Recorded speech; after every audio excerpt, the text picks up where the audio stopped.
Así Carlitos, que estamos aquí ¿qué tenemos listos hoy? para charlar. ¿Qué tenemos hoy? ¿Qué ¿Trajiste tenemos hoy? algo? Yo tengo una pregunta que me quedó picando del otro día, Sí, que me gustaría que puedas compartir en algún momento con la audiencia, porque aprendí algo hace 2 o 3 clases con Carlos, algo que se llama la sinalefa. No sé, Renato, si sabes qué es la sinalefa. La verdad que me quedé con eso, quería que Carlos le explique un poco a la audiencia, porque eh, a mí me ayudó mucho conocer esa palabra, esa definición y lo que se hace con la sinalefa dentro del vocabulario, o sea, dentro de cómo hablamos en el día a día. Así que, Carlos, si podés explicarle a la audiencia en qué consiste eso. sí, la sinalefa es una regla del español que utilizan todos los que hablan en español, justamente, menos los paraguayos, ¿verdad? Punto primero. Y para ejemplificar la importancia que tiene, y después también vamos a charlar sobre otro neuroindicador que es importante, pero hablemos de la sinalefa que preguntaste, porque la sinalefa es, se produce cuando se encuentran dos palabras y una palabra termina con una consonante y la otra termina, o la otra empieza con una vocal, o sea, el encuentro de una consonante con una vocal. Por ejemplo, ¿cuál es la capital de Argentina? Es Buenos Aires. No, es Buenos Aires. ¿Me siguen? Es Buenos Aires. Nosotros decimos, solamente creo que es una de las pocas frases así que nosotros decimos, todo el mundo dice bien, Buenos Aires. Nadie dice me voy a Buenos Aires. Decimos Buenos Aires. Ahí hacemos la sinalefa porque la S unimos con la A. Una consonante con una vocal, Y no está formando... mal. ¿Eh? No, es No, al correcto. contrario, Ah, es esa es correcto. la regla del idioma español, ¿verdad? Y a partir de ahí tendríamos que hablar realmente así, pero nosotros separamos todo. Ok. Y la otra situación en que se produce sinalefa es cuando se encuentran dos vocales. O sea, una palabra termina con una vocal y la otra empieza con otra vocal, aunque sean iguales. Por ejemplo, no es comió algo, es comió algo. ¿Ok? Ahora ahí ya entramos en un campo en que la gente quiere discutir, dice, no, no, pero comió algo, no, es comió algo, así como también es Buenos Aires. Pero ¿por qué decimos Buenos Aires y después decimos comió algo? Porque desconocemos esa regla y justamente un primer problema es siempre el desconocimiento de lo que tenemos que hacer. Pero al conocer lo que tenemos que hacer, tenemos que empezar a aplicar, porque también dijimos que una cosa importantísima que nos dice la neurociencia es que el conocimiento sin acción no se convierte jamás en poder, ¿verdad? Entonces, hablamos de la sinalefa y pongo otra regla, otro neuroindicador importante que se complementa con este, les voy a decir por qué, que es el tema de las frases largas, ¿verdad, Marcelo? Así mismo, así mismo. Las frases largas. La mente ahora no pasa larga, así mismo. Lamenta ahora las frases largas. Hoy tuve una cosa fantástica, Marcelo, en mi colegio, ahí en el Lumen, donde enseño a chicos de cuarto, quinto y sexto grado. Yo también enseño a niños y les enseño tan igual como le enseño a los mayores, ¿verdad? Y justamente estábamos haciendo un trabajo y ponía yo la frase y le decía, ¿y esto cómo va a ser? Entonces alguien me dijo una frase corta, otro me dijo una frase larga y yo pregunté, díganme cuál usamos. Y sale uno y me dice, la más larga, ¿por qué? Porque la mente adora las frases largas, me dice el Oh, tipo. buen alumno, un Y, buen alumno. esa fue la respuesta perfecta que le pasé la mano, le dije, muy bien, le dije. ¿Qué significa esto? Que en cuanto al fraseo se refiere, que es otra cosa importantísima en comunicación para poder llegar hasta la mente del otro, tenemos nosotros tres tipos de frases que podemos usar: las frases cortas, las frases medianas y las frases largas, ¿verdad? Un problema que tiene el paraguayo es que habla con frases cortas. Dice 3 palabras, piensa 1 minuto. Dice 4 palabras, piensa 3 minutos. Dice así va siguiendo, haciendo frases cortas y frases medianas en el mejor de los casos. Y esto siempre menciono, para ejemplificar un poco, siempre menciono lo siguiente, que esto los políticos llevan a un extremo, en donde, por ejemplo, en una asamblea así dicen, hoy es un día muy especial, porque hoy aquí reunidos podemos decir que el Paraguay va a cambiar. Entonces, me están haciendo el fraseo, ¿verdad? Sí. Frases cortas, frases cortas, frases cortas. Y la pregunta es, ¿por qué no podemos hacer de una manera tal que suena así? Hoy es un día realmente especial porque, amigos, hoy aquí reunidos nosotros vamos a ocuparnos de cambiar al Paraguay. ¿Y eso qué problema existe? ¿Qué problema existe? Primero es lo que tenemos un problema a nivel de educación, porque a nosotros, aunque no lo creas, en muchísimos, porque casi en todos los centros educativos todavía... No se enseña oratoria. Bueno, punto uno, y encima se enseña, pronuncia bien las palabras, ¿sí? En esta noche tan especial que se escuchan todas las palabras. Y realmente, si No ustedes, es eso. si ustedes escuchan nomás la sonoridad del tema, es diferente decir en esta noche tan especial que decir en esta noche tan especial. En esta noche tan especial es una cosa, ¿verdad? Y si yo digo en esta noche tan especial, otra cosa.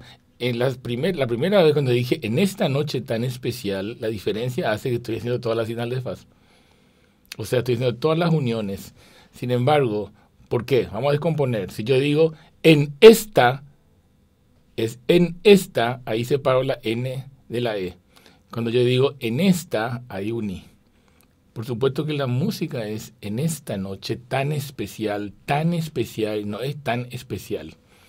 Cuando yo hago esta experiencia, siempre ahí en los talleres, siempre yo les digo, díganme qué frase, qué versión les gusta más. Y en la versión 1 hago una versión sin sinalefas y en la versión 2 hago una versión con sinalefas, ¿verdad? Siempre la gente dice la 2, dicen, ¿por qué? No comprenden. Saben que hay una cosa muy interesante aquí, que nosotros escuchamos bien, pero no sabemos qué es, por qué nos gusta. Entonces a partir de ahí escuchamos bien, pero no podemos repetir porque no sabemos por qué nos gusta. Pero increíble, ella hice muchísimas pruebas al respecto de que la gente escucha bien, le gusta cuando tiene que gustarle porque está bien, pero no sabe por qué, no sabe responder por qué.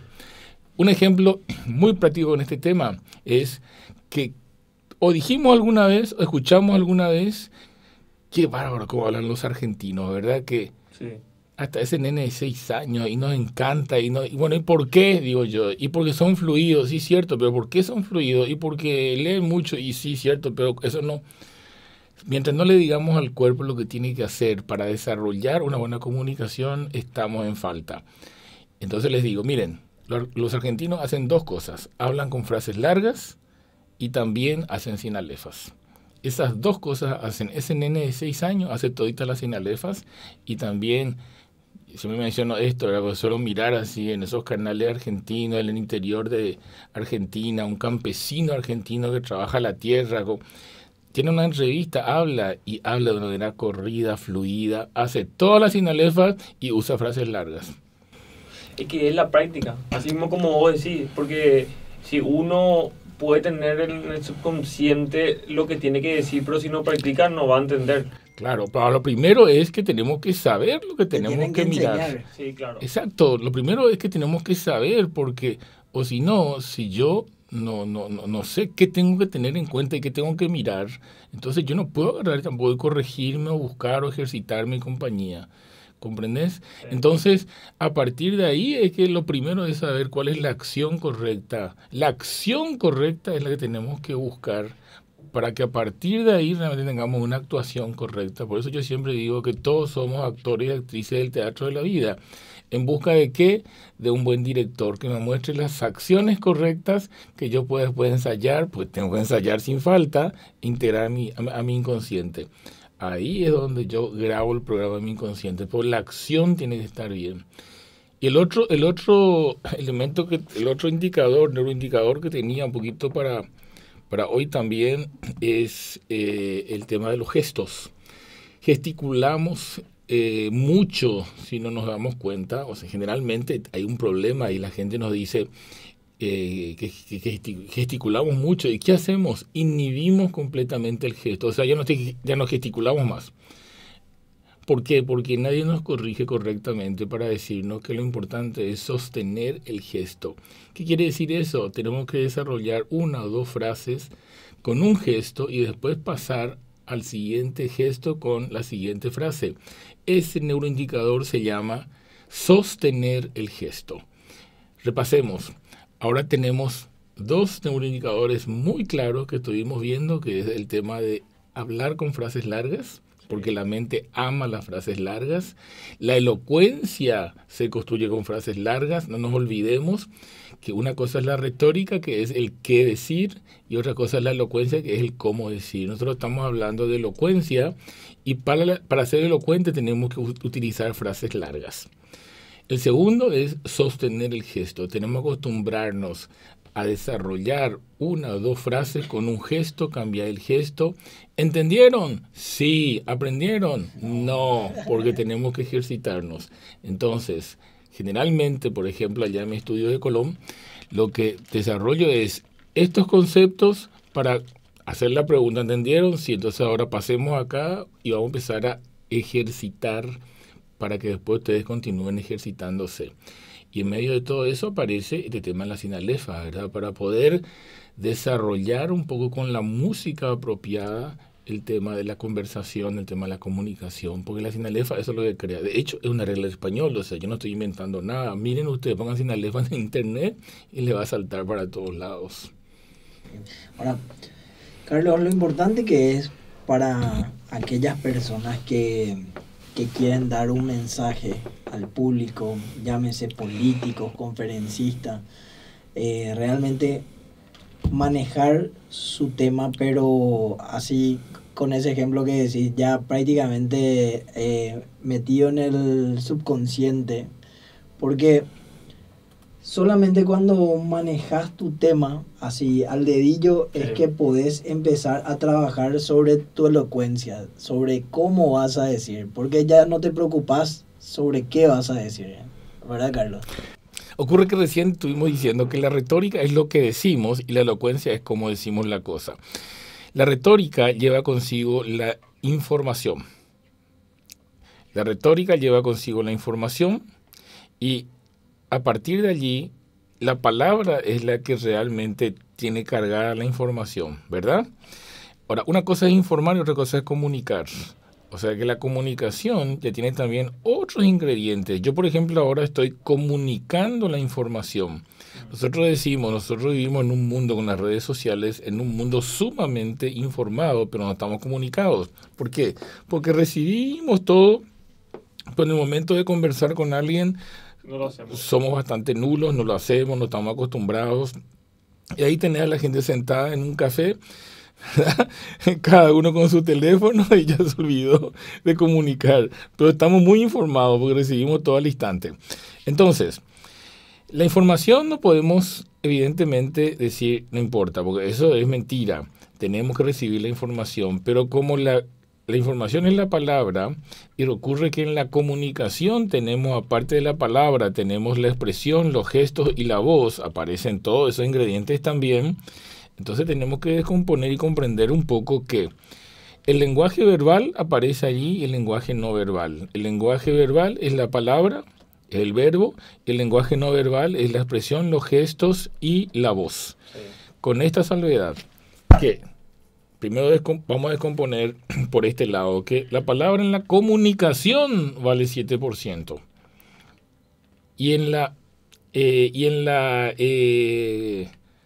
Y la voz vale 38%, la expresión y los gestos valen 55%. Si sumamos la voz, expresión y gestos, tenemos 93%. Busquen en todos lados y van a encontrar. Va a saltar, pongan lenguaje no verbal y le va a saltar el 93% de la comunicación, el lenguaje no verbal. Imagínense. 93% de la comunicación. ¿Y saben por qué es eso? Porque primero llega el sonido, la voz a la mente. Después llega la expresión y los gestos. Y por último llega la palabra. Claro que es muy extraño porque la gente está codificada de otra manera. Pero a partir de ahí, yo hago un ejercicio con toda la gente que está, que es cortito, pero es extremadamente maravilloso, ¿verdad, Marcelo?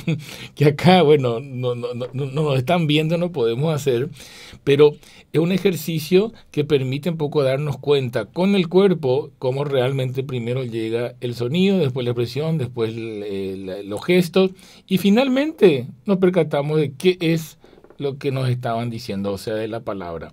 El 93% de la comunicación es lenguaje no verbal y 7% es la palabra. Entonces, ¿qué ocurre?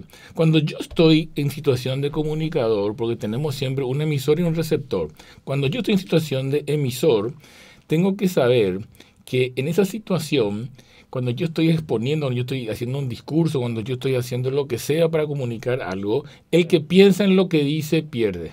Y eso otra vez es un golpe. Sí, claro, el que piensa en lo que dice pierde. Cuando estamos nosotros en situación de comunicar, tenemos que pensar en cómo estamos diciendo y no en lo que estamos diciendo, ¿verdad? Claro que eso rompe con todos los paradigmas que nos dijeron siempre, incluso como nosotros nos educaron a nosotros, nos estamos educando. Pensá en lo que vas a decir, cuando en realidad que la educación correcta es pensar en lo... No, prepara bien lo que vas a decir y pensar después en cómo decir las cosas. Entonces quería decir que tenemos que ir a una brevísima pausa. Esa es la acción correcta, siempre digo.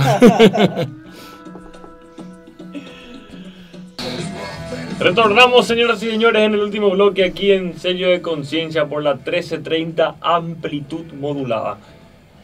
Retornamos, Carlito, dando un poco la síntesis de lo que estabas comentando. Y bueno, solamente que vinimos entonces hoy para conversar sobre 3 neuroindicadores que son muy vitales para que realmente nuestro mensaje llegue hasta la mente del receptor, así con un espíritu, que la persona se abra porque le gusta, como... Porque la mente lo que busca siempre son las variaciones, eso sin falta. La mente odia la monotonía, evidentemente, ¿verdad?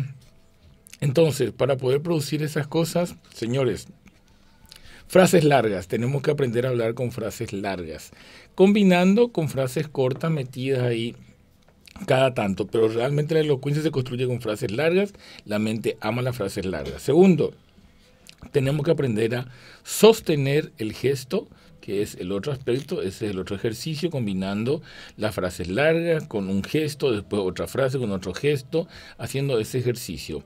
Y finalmente, la música, estuvimos charlando que se produce mucho más si utilizamos esta regla del español. Repito, es una regla del español, no es un invento mío, que son las sinalefas que acá puso sobre la mesa así, Marcelo el día de hoy, y estuvimos explicando. A partir de ahí estamos construyendo los aspectos principales de la elocuencia, y justamente ese es el punto. La elocuencia es el cómo decimos las cosas, y no tenemos que olvidar que se escucha muchísimo esta frase que es, no es lo que decís, sino que es cómo decís. Y nadie comprende. Ahora estamos mencionando que podemos decir la misma cosa, pero si decimos de una manera tiene un sentido y si decimos de otra manera tiene otro sentido. Y te voy a poner un ejemplo muy concreto. Hay un ejercicio que hacemos también allá con respecto a ese tema. Una frase que dice, irás, volverás, no morirás en la guerra. ¿Ok? ¿Está bien? Entonces, yo puedo decir de una manera sin sacar ninguna palabra, sin cambiar el orden, nada. Yo puedo decir de esta manera, que es irás, volverás, no morirás en la guerra. ¿Ok?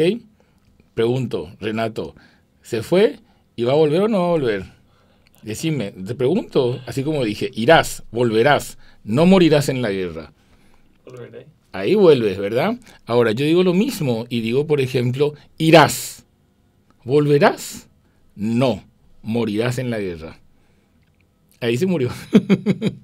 ¿Me comprendes? Las mismas palabras, el mismo orden, todo, pero diciendo de una manera diferente, tiene otro sentido completamente. Y también puedo hacer de esta manera que es, irás, volverás, no morirás en la guerra. ¿Qué pasó? Ahí no sé si va a morir o no va a morir. O sea, 3 cosas, tres sentidos absolutamente diferentes con las mismas palabras. Lo que hace la diferencia es el cómo digo. Tenemos que trabajar sobre el cómo decir las cosas, y eso es elocuencia. Y para eso es que tenemos que ejercitarnos muchísimo, porque eso es lo que tenemos que grabar en el inconsciente, y el inconsciente aprende solamente repitiendo. El consciente aprendió ahora. ¿Entendieron? Sí, todo el mundo a lo mejor está diciendo ahora, ¿verdad? ¿Aprendieron? Todavía no, porque tienen que practicar y repetir. Hasta ahí, digamos, por el día de hoy. ¿Qué te pareció, Renato? Marcelo, ¿eh?